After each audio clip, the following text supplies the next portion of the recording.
Laying it down. Targets eliminated. They've spotted us. Hello everyone, I'm Terry Duke, and welcome to my channel. I've been teasing for a while now that I'd be showcasing my favorite mods from one of my favorite games, XCOM 2, and so here we are. Today I'm specifically covering my favorite alien mods, that is, mods that either change the existing alien units, or adds new alien classes, sometimes with their own technology to research. Now bear in mind that when I mod XCOM 2, I'm basically trying to emulate my favorite elements of the Long War mod from XCOM Enemy Unknown.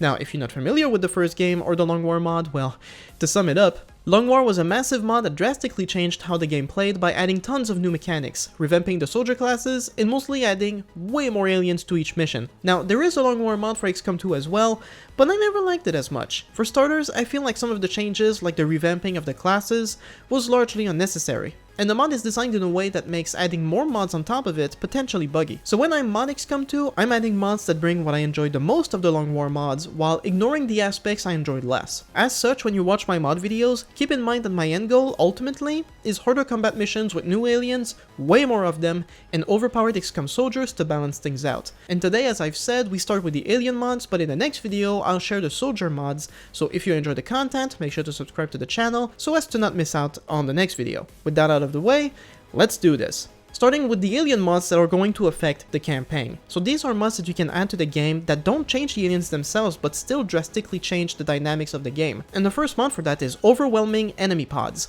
As I've said, I like missions that have a lot more aliens, and this one does just that. When we're talking about pods, we're talking about every single group of aliens in each mission. So what this mod does essentially is double the amounts of aliens in each pod. If in the base game a pod had 4 to 5 aliens, in this mod they can go from 8 to 10, effectively doubling the amount of aliens in each mission. So of course that's going to make the game a lot more challenging, but it's also going to make it a lot more intense, if that's your thing. I've basically been using this mod since forever, it usually works great. It also affects the waves of reinforcements that comes onto the mission, they're also affected by the mod.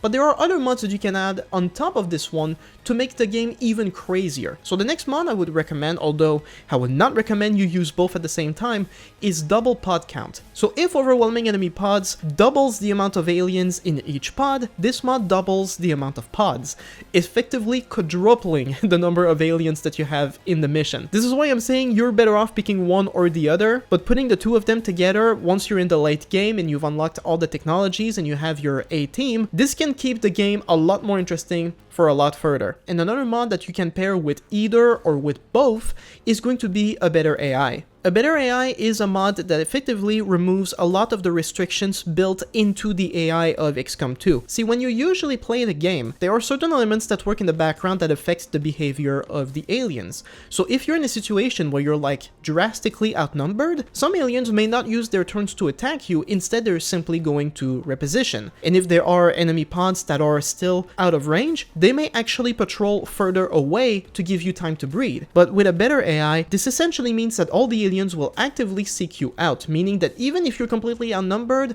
pods from further out will still actively come towards you. And if you're completely outnumbered, all the aliens will still use all of their turns to actively try and destroy your squad. So once again, this is a mod that can make the aliens a lot more challenging, but if you pair it with Overwhelming Enemy Pods and double pod count, brace yourself. I would certainly not recommend doing all of this for a new campaign, because you might not even be able to pass the first mission. But all in all, with these 3 mods, you can add a lot more aliens, you can make the battles a lot more intense, and for that aspect of the Long War mod that I enjoyed, this is all I need. But now we're moving on to the improved aliens category. These are mods that change some of the alien classes that already exist without necessarily bringing new technology to the table.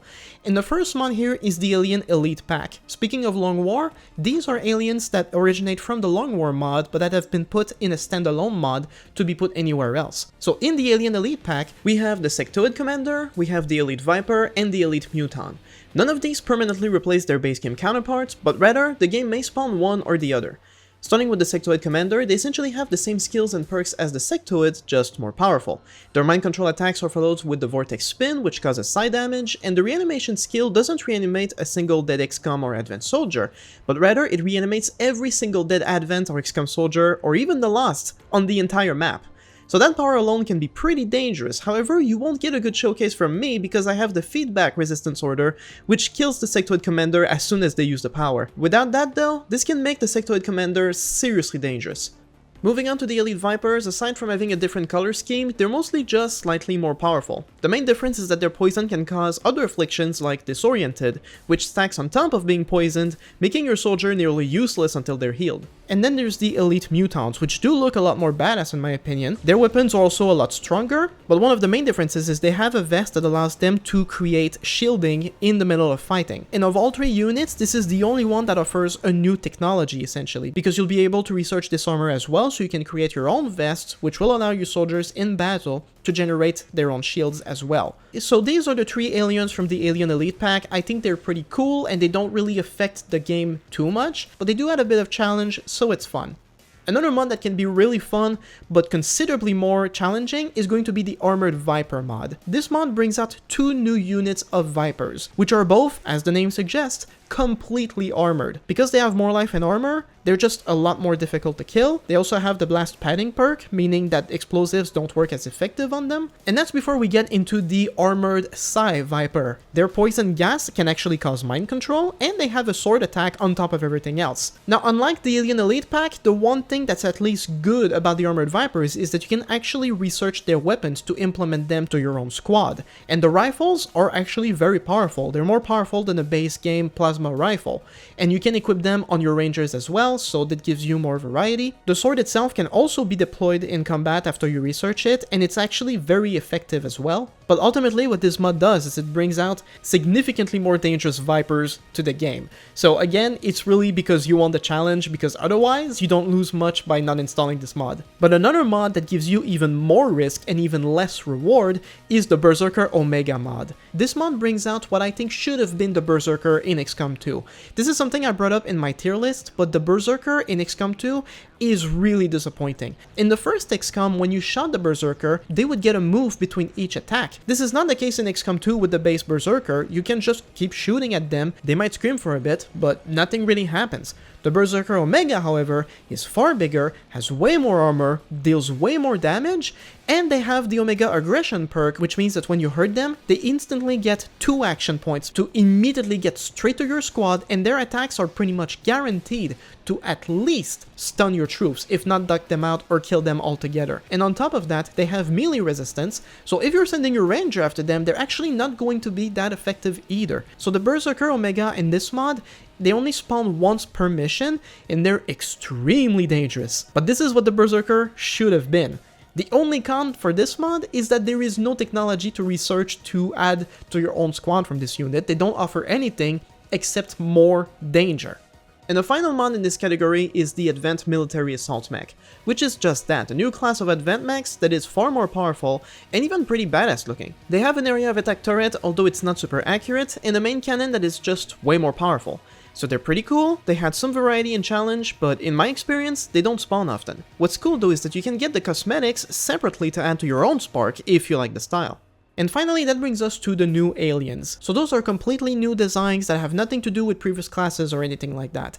And we're going to start with the Advent Custodians. This mod brings new Advent troops that are essentially just Goliaths, so to speak. They are huge, they have a lot of armor, they have a shield, they have a shotgun, and they're extremely difficult to kill. But they also bring their own layer of tactics that is very interesting. Because the one thing about the Advent Custodian is that because they are huge and bulky, they don't have a lot of mobility. They move very slowly across the battlefield. But their ranged weapons are not very effective. The one thing that they have is the punch. The Custodian punch is one of the deadliest attacks I've ever seen in the game. It does something like 20 damage, basically guaranteeing that if they get in range of one of your units, kiss that unit goodbye, they're gone for good. This is the one thing that makes the Custodians very unnerving on the battlefield, is that as long as they're far away, you don't have to worry about them, but as they get closer, and as they are difficult to kill, it becomes very scary that they'll get too close to your own units.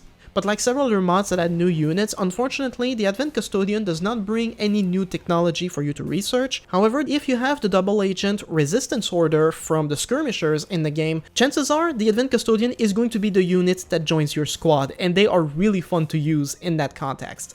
So there's that.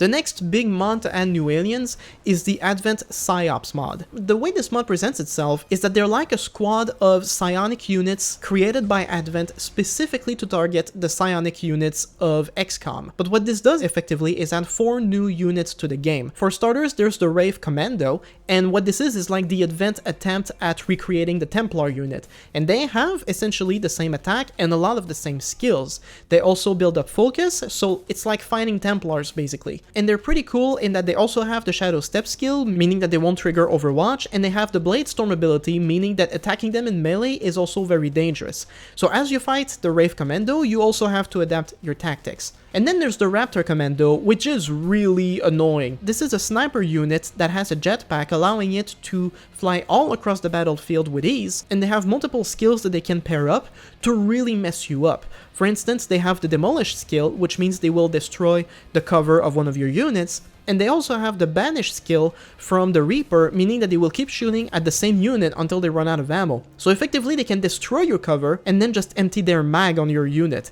This can be extremely dangerous. And then finally there's the Destroyer Commando, which is like the Shield Bearer, but much more powerful. They have a lot more HP, and the shields they generate is even higher than that of the Shield Bearer. On top of that, one of their main attack is that they have the same Justice grapple from the Skirmisher, meaning they can do that to your troops, and it also causes your troops to panic at the same time. So all in all, these 3 units are extremely effective. They have their own tactics that really require you to adapt considerably. And that leaves us with the last unit, which is like a drone. It's very similar to the drones you would see in the first XCOM game, so I think they're a welcome addition too. All in all, the Advanced Psi Ops mod can be very interesting to bring a lot of variety to the combat. And very similarly, this next mod does the exact same thing, and this is the Purge Priests. So much like the Psi Ops mod, the Purge Priests tend to come into their own pod on the battlefield, but unlike the Advent Priests and the Psi Ops squad, virtually all of the powers that the Purge Priests used are fire-based. They have guns that can set your units on fire, although they tend to be very inaccurate.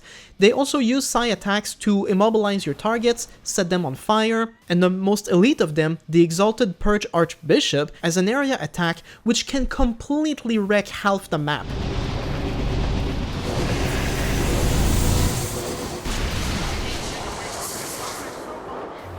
All in all, they're not really that dangerous. It's mostly that they can set your troops on fire and destroy the environment around you, meaning it's difficult to find cover because of them, and they can be very difficult to kill, but like all the other units, they just add more tactical variety to the game, so I think they're really cool and I think they're fun to fight against, and that's it really.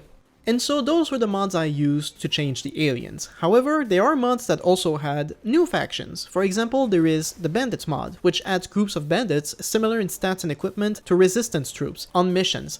These bandits are going to be hostile to everybody, but with the mod installed, you'll mostly see them in early game, and at best, they make a good distraction for enemy troops. However, the main raider mod I really love is Global Occult Coalition.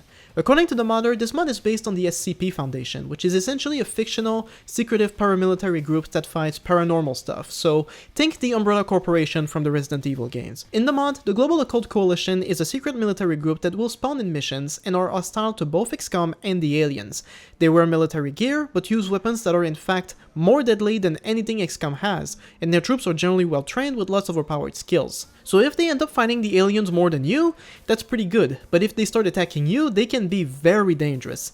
And as an option from the mod, the sitrep on some guerrilla ops can be that you're only attacking a JOC group, with no aliens whatsoever, at which point the game becomes reminiscent of fighting Exalt and XCOM Enemy Within. Here in this mission I also had double pod counts added, and there were so many of them. But all in all, not only are JOC troops dangerous and cool, they also offer a lot of tech research. In the late game, they also control their own sectopods, and the research allows you to create your own variant of the GOC sectopod cannon, and this is easily one of the most devastating weapons in the entire game.